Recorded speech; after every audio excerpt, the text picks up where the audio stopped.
আল্লাহ সুবহানাহু ওয়া তাআলা সূরা বাকারাতে স্পষ্ট করে প্রত্যেক তার বান্দা এবং বান্দিকে জানিয়ে দিলেন কি, ফামা আসবারাহুম আলান নার। এটা শুধু আল্লাহ সুবহানাহু ওয়া তাআলার জানানো নয়, তিনি বলেছেন খুব তিরস্কার করে, তিনি বলেছেন ধিক্কার দিয়ে, তিনি বলেছেন ধাক্কা দিয়ে, তিনি বলেছেন তাআজ্জুব, আশ্চর্য হয়ে। কিসের আশ্চর্য? ওই তো জাহান্নামের আগুন কি মানুষ সইতে পারবে? মানুষের কি এটা ক্ষমতা? মানুষ জাহান্নামের আগুনকে কি সহ্য করতে পারবে, মেনে নিতে পারবে? এতে যে তাদের আমি জাহান্নামে দেব, তা জাহান্নামে গিয়ে মানুষ ধৈর্য ধরতে পারবে? তাতেই বলেছিলাম হাসান আল বসরি রাহিমাহুল্লাহ তিনি এই আয়াতের তাফসীর বা ব্যাখ্যা বিশ্লেষণ করতে গিয়ে বলেছেন, ওয়াল্লাহি মা লাহুম আলাইনা সবরুন। কোশ্চিন কালে ওয়াল্লাহি, আল্লাহর কসম, কোন মানুষের এটা সাহস নেই, কোন মানুষের এটা শক্তি নেই যে তারা জাহান্নামের আগুনকে কি করতে পারবে, সইতে পারবে, সহ্য করতে পারবে।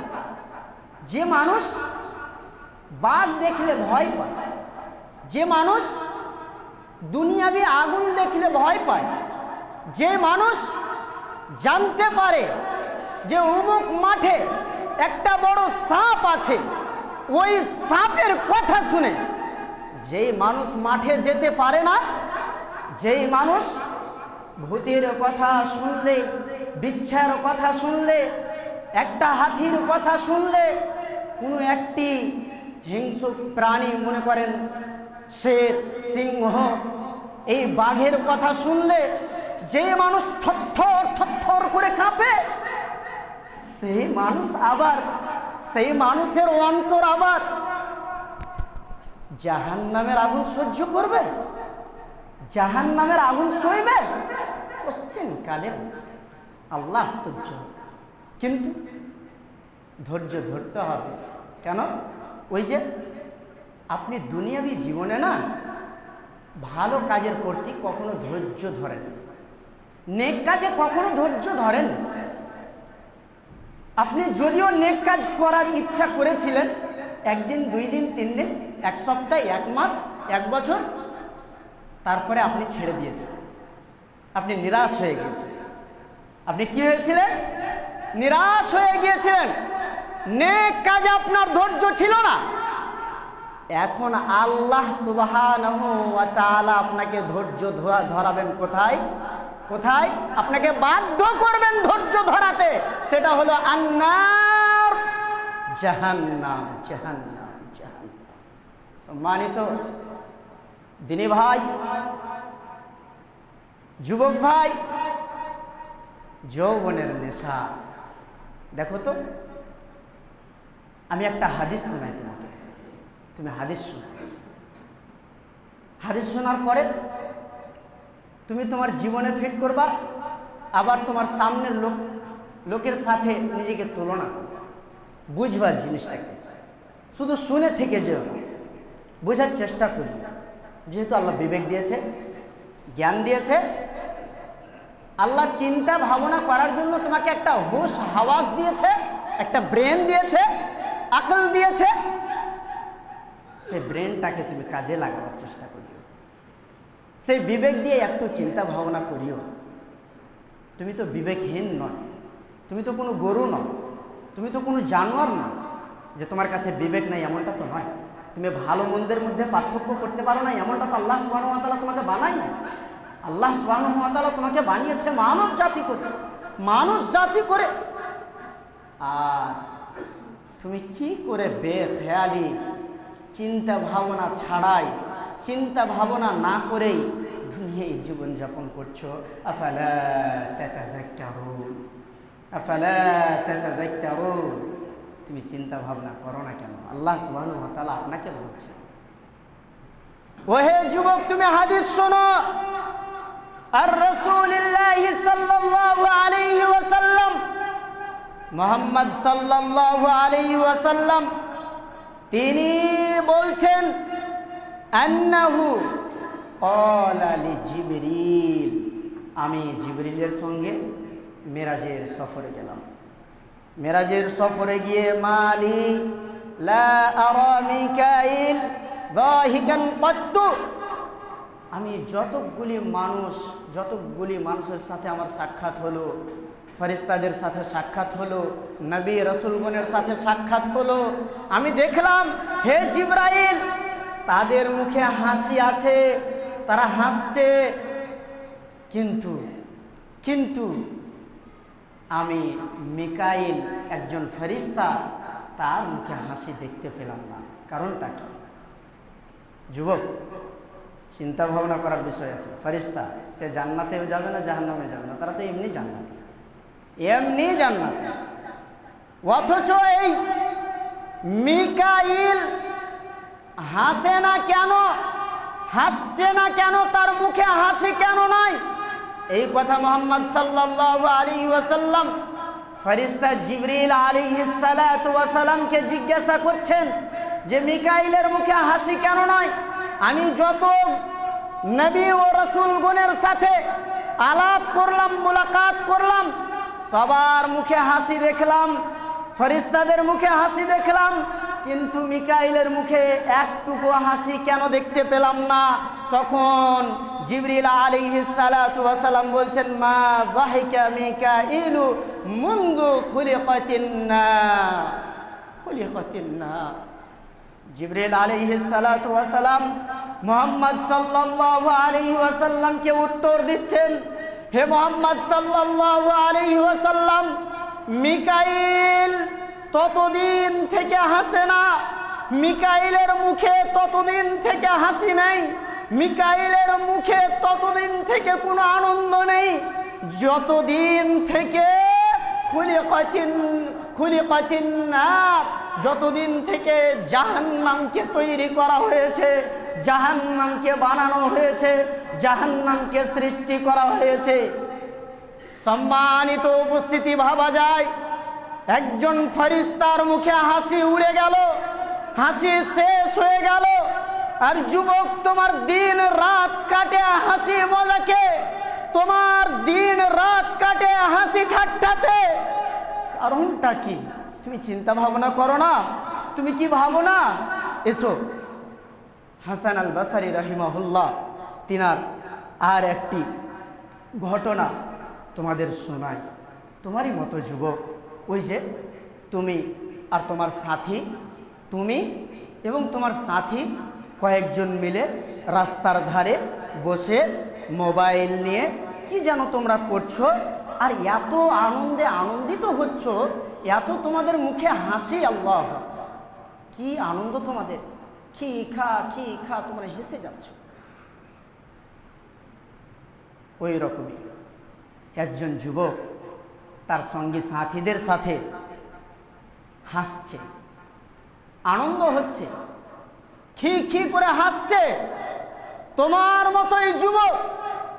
আর সেই রাস্তা দিয়ে হাসান আল বসরি রাহিমাহুল্লাহ তিনি ওই রাস্তা দিয়েই যাচ্ছেন। যেতে যেতে যেতে ফাকালা লাহু, হাসান আল বসরি রাহিমাহুল্লাহ সেই ছেলেটির হাসি দেখে সেখানে দাঁড়িয়ে গিয়ে বলছেন, ইয়া বুনাইয়া, হে আমার বৎস, হে আমার ছেলে, হাল মারাজতা আলা সিরাত। দেখেন কিভাবে কথা বলছেন। ছেলেটি হাসলো, তো হাসান আল বসরি রাহিমাহুল্লাহ তিনি প্রশ্ন করছেন, হাল মারাজতা আলা সিরাত, ওহে আমার ছেলে বা ওহে যুবক, তুমি কি পুলসিরাত পার হয়ে গেছো? দেখেন প্রশ্ন। ছেলেটি বলল, লা, আমি পার হই নাই, পুলসিরাত পার হয়ে গেছি, এমন কথা বললেন মানে? বলছে কল আল্লাহ, আমি তো পুলসিরাত পার হই নাই। তখন হাসান আল বসরি রাহিমাহুল্লাহ বলছেন ফাআলা মা তাদহাক, তাহলে তুমি হাসছো কেন? তুমি যেখানে পুলসিরাত পার হওনি, সেই পুলসিরাতের ডেফিনেশন মুহাম্মদ সাল্লাল্লাহু আলাইহি ওয়াসাল্লাম দিয়েছেন, চুলের থেকে শুরু হবে, পাতলা হবে, ওই রাস্তা কি তুমি অতিক্রম করেছো, পার হয়ে চলে গিয়েছো? যুবক বলছে লা, আমি পার হই নাই। হাসান আল বসরি বলছেন ফাআলা মা ইয়াযহাক, তাহলে তুমি হাসছো কেন? তোমাকে কে হাসাচ্ছে? তোমার মুখে এত হাসি কেন, আনন্দ কেন? সুম্মা ক্বালা, হাসান আল বসরি রাহিমাহুল্লাহ বলছেন ইয়া বুনাইয়া হাল উমিনতা আন তাদখুলাল জান্নাহ আও তাসলামা মিনান নার। আচ্ছা যুবক, তুমি কি জান্নাতে চলে গেছো, জাহান্নাম থেকে পরিত্রাণ পেয়ে গেছো? তুমি জান্নাতে চলে গেছো, জাহান্নাম থেকে বেঁচে গেছো? বলছে লা, না, আমি জান্নাতে যাইনি, আমি জান্নাতে যাইনি, আমি জাহান্নাম থেকে বাঁচিনি। তোমার কি এটা বিশ্বাস? হে যুবক, তুমি জান্নাতে যাবে না জাহান্নামে যাবে, এই কথা কি তুমি তাসলিমা, তুমি কি তাসলিম করো, তুমি মেনে নাও? তোমার মুখে এত হাসি কিসের হে যুবক, কিসের হাসি? তুমি যখন জান্নাতে যাও নাই, জাহান্নাম থেকে নিরাপদ হও নাই, বাঁচো নাই, জাহান্নাম থেকে পরিত্রাণ পাও নাই, তুমি কবর, যেই কবরের খোরাক তুমি, যেই কবরের খোরাক তুমি, যেই কবরের খাবার তুমি, সেই কবরে তুমি যাও নাই, তার আগে হাসি কেন হে যুবক? সেই কবরে না যাওয়ার আগেই তোমার মুখে হাসি কিসের, কিসের আনন্দ? আল্লাহ, সম্মানিত শ্রোতা মণ্ডলী, ভাই ও আব্বা জানেরা, এই ঘটনা থেকে কি শিক্ষা নেবেন? যখন ওই যুবককে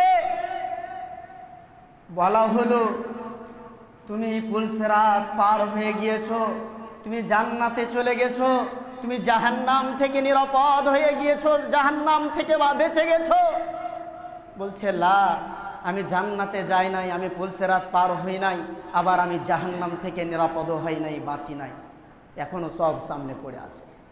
তো যখন সামনে পড়ে আছে, তুমি বাঘ দেখে ভয় পাও কেন? কোরআনের কথা শুনে তোমার ভয় হয় না? ভূতের কথা শুনলে তুমি ভয় পাও? এই জাহান্নামের কবরের শাস্তিগুলো যে তোমার সামনে বর্ণনা করা হচ্ছে, বলা হচ্ছে এইরকম হবে, এইরকম হবে, সাপ তোমার বুকের উপরে চাপবে, তোমাকে ডাঁসবে, তোমাকে কামড়াবে, কবরে তোমাকে দুই পাশের মাটি তোমাকে চেপে দিবে, একটুও ভয় লাগে না? সেটা কি তুমি চলে গেছো হে যুবক? সেই কবর থেকে তুমি কি চলে এসছো ফিরে? ফিরে তো আসো নাই, তুমি যেতে হবে। কুল্লু নাফসিন যায়িকাতুল মউত, মৃত্যুর প্রতি অবহেলা করিও না, মৃত্যুকে ভুলে যেও না হে যুবক, মৃত্যুকে ভুলে যেও না, মৃত্যুকে মনে রেখো। মৃত্যু তোমার সামনে দাঁড় হয়ে আছে, তোমার মুন্তাজির হয়ে আছে, তোমার জন্য বসে আছে। ওহে যুবক, তুমি মনে করো আমার খাবার হলো ভাত, ওহে যুবক তুমি মনে করো আমার খাবার হলো বিরিয়ানি, ওহে যুবক তুমি মনে করো আমার খাবার হলো পোলাও, ফ্রাইড রাইস, তুমি মনে করো আমার এটা এটা এটা এটা খাবার, তুমি মনে করো, তুমি কি এটা একবারও ভাবো যে তুমিও কোনো জিনিসের খাবার হয়ে বসে আছো? তুমিও কোনো জিনিসের খাবার হয়ে আছো? কেউ তোমাকে খাবার জন্য প্রস্তুত হয়ে আছে, রেডি হয়ে আছে? এই কথাটা কি তুমি ভাবো? এই কথাটা কি তোমার মাইন্ডে আসে, তোমার ব্রেনে আসে? হে যুবক, তুমি ভাবো, তুমি চিন্তা করো। আলাম ইয়ালাম বিআন্নাল্লাহা ইয়ারা, তুমি কি মনে করো তোমায় তোমার রব দেখে না? তোমায় তোমার রব দেখে না? তুমি পাপে লিপ্ত হলে তোমার রব দেখতে পায় না, এটা কি তোমার বিশ্বাস? যদি তোমার এটাই বিশ্বাস হয় যে তুমি পাপ করলে তোমার রব দেখে না, তুমি গুনাহ করলে তোমার রব দেখে না, তুমি অন্যায় গেলে তোমার রব দেখে না, তাহলে তুমি পাপে লিপ্তে থাকো, কোনো অসুবিধা নেই। কিন্তু যদি তোমার এটা বিশ্বাস হয় যে তোমার রব তোমাকে দেখতেছে, তোমার রব তোমার দিকে তাকিয়ে আছে, তোমার রবের কাছ থেকে তুমি লুকায়িত নও, তোমার রব সদা সর্বদা তোমাকে দেখছে, তাহলে যুবক তোমাকে বলবো ওই পাপ থেকে ফিরে এসো, ওই পাপ থেকে ফিরে এসো, ওই গুনাহ থেকে ফিরে এসো। তুমি আজকে মেশিনের কন্ট্রোলে চলে গেছো। কেন মেশিনের কন্ট্রোলে যাবে? হওয়া উচিত ছিল তুমি মেশিনকে কন্ট্রোল করবে। হওয়া উচিত ছিল যে মেশিন তোমার কথা শুনবে, মোবাইল তোমার কথা শুনবে, মোটর সাইকেল তোমার কথা শুনবে, 4 চাকা কার তোমার কথা শুনবে। হে যুবক, কিন্তু আজকে তুমি এত বিবেক খারাপ, বুদ্ধিহীন যে আজকে তোমাকে মোবাইল কন্ট্রোল করছে, মোবাইল তোমাকে চালাচ্ছে। হে যুবক, তুমি কি জানো? তুমি একটু চিন্তা ভাবনা করো না। মোটর সাইকেল তোমাকে চালাচ্ছে, তোমার চাইতে কি মোবাইল দামি? ও হে যুবক, তোমার চাইতে কি মোবাইল দামি? তোমার জানের, তোমার নফসের চাইতে কি মোটর সাইকেল দামি? কখনোই নয় যুবক। কিন্তু মোটর সাইকেলের কন্ট্রোলে তুমি যে চলে গেছো, মোটর সাইকেল তোমাকে চালাচ্ছে, তুমি ভাবো না কেন? কার তোমাকে কন্ট্রোল করছে, সংযম করছে? দরকার ছিল তুমি কারকে কন্ট্রোল করবে, কারকে কোথায় নিয়ে যাবে, ডানে নিয়ে যাবে, বামে নিয়ে যাবে, মোবাইল কিভাবে চালাবে, মোবাইলকে কিভাবে তুমি কি করবে, ভালোর দিকে নিয়ে যাবে, কি করবে, ওটা তোমার হাতে ছিল। হে যুবক, কিন্তু আজকে তুমি চলে গেছো মোবাইলের কাছে, মোবাইলের কাছে ফেসে গেছো। আজকে মোবাইল তোমাকে অন্যায়ের দিকে নিয়ে যায়, আজকে মোবাইল তোমাকে অন্যায় অশ্লীলে নিয়ে যায়। হে যুবক, তুমি ভাবো, তুমি চিন্তা করো, আফালা তাদাব্বারুনাল কুরআন। আচ্ছা তোমাকে বলি, শুনো, এই যে এতগুলো কথা বলা হচ্ছে বা কোরআনের আয়াত তোমাকে দেওয়া হচ্ছে, কোরআনের আয়াতের তর্জমা দেওয়া হচ্ছে, ইমামদের উক্তি শোনানো হচ্ছে, আধুনিক যুগের উদাহরণ দেওয়া হচ্ছে, কেন তোমার এই জিনিসটা মেনে নিতে পারে না বলো তো? এটার উপরে প্রভাব কেন পড়ে না বলতে পারো? চলো তোমাকে আমি একটুকু বলি, তোমাকে জানাই,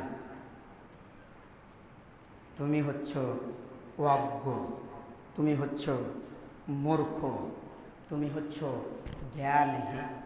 জ্ঞান থাকার পরেও হয় না, মানুষ জানার পরেও অন্যায় জড়িত হয়ে যায় কখনো কখনো, তখন তাকে একটুবার বলা হলে, একটু ইঙ্গিত করা হলে সে মেনে নেয়, সে ফেরত চলে আসে। ফেরত আসে না? জানা মানুষ তাকে তার ভুল দেখলেন, তাকে বলেন যে দাদা এটা আপনার ভুল হলো, তখন ওই জ্ঞানী মানুষটার কাজ কি জানেন? জ্ঞানী মানুষটার সঙ্গে সঙ্গে ফেরত চলে আসে, ভুলটাতে যায় না। ওয়ামা ইয়াতাযাক্কারু ইল্লা উলুল আলবাব, আল্লাহ সে কথাটাই বলছে। আজকে জ্ঞানের অভাব, এই যে এতগুলো কথা, এত জালসা জুলুস, এত দাওয়াতি কাজ, এত লেকচার, এত বক্তব্য, এত কোরআন ও হাদিসের আলোচনা, প্রভাব কেন পড়ে না? মানুষ বুঝে না কেন? মানুষ ফিরে কেন আসে না রবের দিকে? এর কারণ অনেকগুলি আছে, তার মধ্যে আমি কয়েকটি কারণ আপনাদেরকে শোনাচ্ছি। যেমন হাসান আল বাসারি রাহিমাহুল্লাহ ওই যুবককে বললেন, তো সে ছিল শিক্ষিত যুবক, সঙ্গে সঙ্গে মেনে নিল। আর মেনে নেওয়ার পরে জানেন কি হয়েছিল? কিলা ফামা রুইয়া যালিকা শাবু বাদা যালিকা ইয়াযহাকু আবাদা। ওই যুবককে যখন বলা হয়েছিল তুমি পুলসিরাত পার হয়ে গিয়েছো, তুমি জান্নাতে চলে গেছো, জাহান্নাম থেকে বেঁচে গেছো, সঙ্গে সঙ্গে কি করেছিল জানেন? ওই যুবক নিজেকে ওই কথার উপরে চিন্তা ভাবনা করিয়েছিল, না আমি তো এখনো পুলসিরাত পার হইনি, এখনো আমি জান্নাতে যাইনি, এখনো আমি জাহান্নাম থেকে বাঁচিনি, বলা হচ্ছে তার ব্যাপারে। আর ইমাম বাসারি রাহিমাহুল্লাহ তিনি জীবনে আর কোনোদিন ওই যুবককে হাসতে দেখতে পাননি, জীবনে হাসেন। আল্লাহু আকবার। হাসান আল বাসারি রাহিমাহুল্লাহ বলছে যে তার মুখ থেকে হাসি উড়ে গিয়েছিল। আর আজকে তোমাকে পুরো কোরআন যদি পান করিয়ে দেওয়া হয়, তোমাকে পুরো কোরআন যদি শুনিয়ে দেওয়া হয়, আজকে নবী মুহাম্মদ সাল্লাল্লাহু আলাইহি ওয়াসাল্লামের হাদিস তোমাকে শুনিয়ে দেওয়া হয়, তাও তোমার কোনো পরিবর্তন নেই, তুমি কেমন? চলো, যখন মানুষ বারবার গুনাহ করে না, যখন মানুষ গুনাহে লিপ্ত থাকে, আল্লাহ সুবহানাহু ওয়া তাআলা তার অন্তরে মোহর মারে, জানেন না এই কথা? আর এইটা কিন্তু আল্লাহ সুবহানাহু ওয়া তাআলার বড় একটা শাস্তির মধ্যে এই শাস্তি, যে অন্তরে তালা লেগে যাওয়া। অন্তরে কি লেগে যাওয়া? এই যে প্রভাব পড়ে না, বুঝে আসে না, মানছি না, মানে এটা আল্লাহ সুবহানাহু ওয়া তাআলার বড় গজব আমার উপরে। আল্লাহ সুবহানাহু ওয়া তাআলার বড় গজব, আজকে এই হৃদয়ে তালা মেরে দিয়েছেন মহান রব। এই গুনাহ করার কারণে, বারবার পাপে লিপ্ত হওয়ার কারণে আপনার এই অন্তরে তালা পড়ে গিয়েছে। এই তালাকে মিটিয়ে, এই ময়লাকে মিটিয়ে, এই কয়লার দাগকে মিটিয়ে রবের দিকে ফিরে আসুন, রবের দিকে ফিরে আসুন, বোঝার চেষ্টা করুন। আল্লাহ সুবহানাহু ওয়া তাআলার স্মরণে নিজেকে ডুবাবার চেষ্টা করুন। হব্বুদ দুনিয়া রাসু কুল্লি খতিয়াতিন, দুনিয়ার মোহে পড়ে থাকা এবং আল্লাহ সুবহানাহু ওয়া তাআলাকে ভুলে থাকা, তার দিনকে ভুলে থাকা, এটাও আল্লাহ সুবহানাহু ওয়া তাআলার একটা শাস্তি। তুমি মনে করছো নামাজ না পড়েও আমি সুখে আছি, নামাজ না পড়েও আমি ভালো আছি, নামাজ না পড়েও আমার জমি জায়গা বেশি আছে, তাহলে এটা তুমি যদি মনে করো যে আমি ভালো আছি, সুখে আছি, তাহলে এটাও তোমাকে মনে রাখতে হবে যে ওপারে মানে কবর, ওপারে মানে কবর, ওপারে মানে কিয়ামতের মাঠ, ওপারে মানে জাহান্নাম তোমার জন্য মুনতাজির, তোমার জন্য মুনতাজির, তোমার জন্য দাঁড় হয়ে আছে, তোমার জন্য প্রস্তুতি আছে। এই কথাও তুমি মনে রাখো। যদি পারো তাহলে নিজেকে বদলাও, আল্লাহ সুবহানাহু ওয়া তাআলার সাথে কথা বলার চেষ্টা করো। মরার পরে আল্লাহ সুবহানাহু ওয়া তাআলার সাথে কথা বলার কোনো পারমিশন নেই। আল্লাহ সুবহানাহু ওয়া তাআলা ডাইরেক্ট বলবেন তোর সাথে আমার কোনো কথা নেই, তোর কোনো কথা শোনা যাবে না। যা কথা বলার সময় বেঁচে আছেন কথা বলেন, আল্লাহ সুবহানাহু ওয়া তাআলার সাথে সম্পর্ক গড়ে উঠান। আল্লাহ সুবহানাহু ওয়া তাআলার নিকট দোয়া করি, ইয়া আলামিন, আল্লাহ তুমি আমাদের সকলকে সঠিকটা বুঝার তৌফিক দান করো। ইয়া আলামিন, আল্লাহ তুমি আমার যুবক ভাইদেরকে সঠিক পথে, হেদায়েতের পথে আল্লাহ তুমি আসার তৌফিক দান করো। ইয়া আলামিন, আল্লাহ তুমি আমাদের বৃদ্ধদেরকে জ্ঞান এবং হেদায়েত দান করো। ইয়া আলামিন, আল্লাহ আমরা যারা অন্যায় অশ্লীলে ডুবে আছি, আল্লাহ তুমি আমাদের অন্যায় অশ্লীল থেকে পরিত্রাণ দাও, বাঁচাও। আল্লাহ তুমি তোমার তরফ থেকে আমাদের হেদায়েত দাও। আমিন। তাকাব্বালাল্লাহু ইয়া রাব্বাল আলামিন।